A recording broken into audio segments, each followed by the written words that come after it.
Oke, kita mau ngobrolin sesuatu yang kayaknya banyak banget deh yang ngalamin. Susah tidur, atau nama kerennya insomnia. Yuk kita kupas tuntas. Pernah nggak sih ngerasain kayak gitu? Seharian udah capek banget, badan rasanya mau rontok. Pengennya cuma satu, ketemu kasur.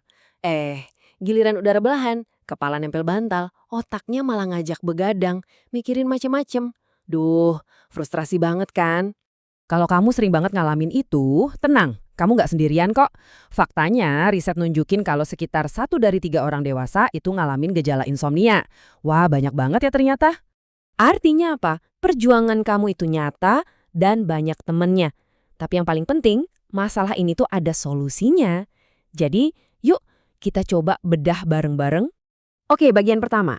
Biar ngerti kenapa kita bisa susah tidur, kita perlu kenalan dulu nih sama cara kerja otak kita. Coba deh, kita pakai analogi saklar lampu. Jadi, gampangnya gini. Di otak kita tuh ada semacam saklar tidur dan bangun. Idealnya, kalau udah malam, saklarnya otomatis pindah, klik, ke mode tidur. Nanti pas pagi pindah lagi, klik, ke mode bangun. Harusnya sih prosesnya mulus aja gitu. Nah, buat orang-orang yang insomnia, saklarnya ini sering banget macet. Nyangkut gitu di posisi bangun. Istilah medisnya itu hyperarousal. Jadinya otak sama badan kita tuh siaga terus, waspada terus, seolah-olah ada bahaya. Padahal harusnya udah waktunya istirahat. Ini nih yang bikin pikiran gak bisa diam dan badan susah rileks. Terus apa dong yang bikin saklarnya macet? Para ahli biasanya ngebagi jadi 3 hal. Gampangnya kita sebut aja bibit, pemicu, sama kebiasaan.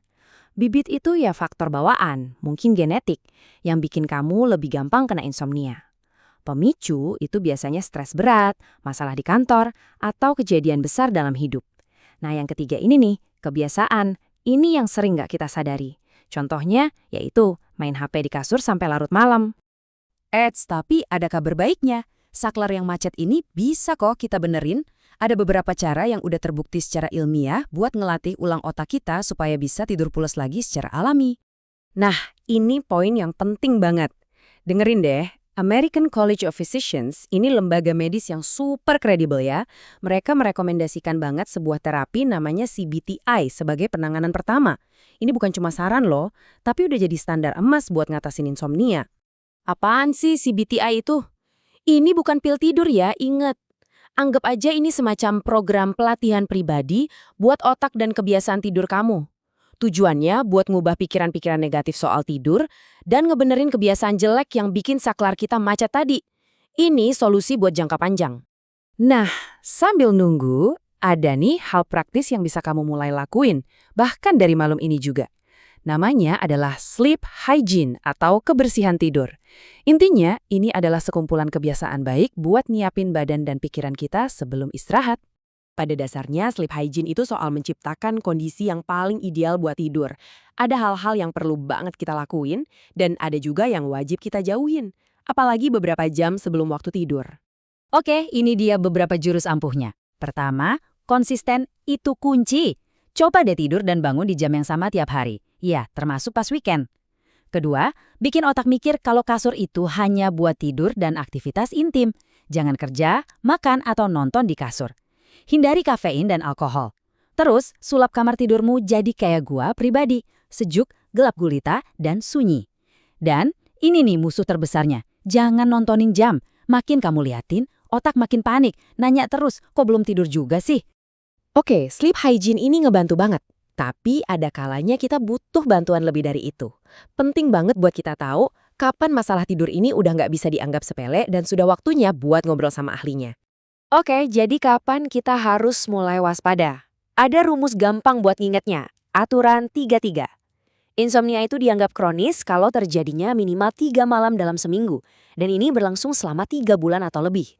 Tapi kriteria paling pentingnya adalah kalau semua itu udah bener-bener ganggu aktivitas dan kualitas hidup kamu di siang hari. Jadi kapan alarmnya bunyi? Coba cek deh. Apa ini udah bikin performa kerja atau sekolahmu turun? Apa kamu jadi gampang marah, cemas, atau sedih? Apa siangnya kamu ngerasa capek banget, lemes seharian? Dan pastinya kalau semua tips tadi udah dicoba secara konsisten, tapi kok nggak ada perubahan? Nah kalau jawabannya iya, jangan nunggu lagi, segera cari bantuan profesional ya. Pesan paling penting yang pengen banget aku sampaikan adalah ini. Insomnia itu bukan vonis seumur hidup. Insomnia itu bisa banget ditangani. Dengan pemahaman yang benar dan penanganan yang tepat, kamu bisa kok dapetin lagi tidur nyenyak yang kamu butuhin. Selalu ada harapan. Semoga obrolan kita kali ini bermanfaat ya. Kalau kamu ngerasa ini berguna, jangan lupa simpan informasinya dan coba deh bagikan ke teman, saudara, atau siapapun yang kamu sayang yang mungkin lagi berjuang juga. Saling dukung itu penting. Sampai ketemu di pembahasan berikutnya ya.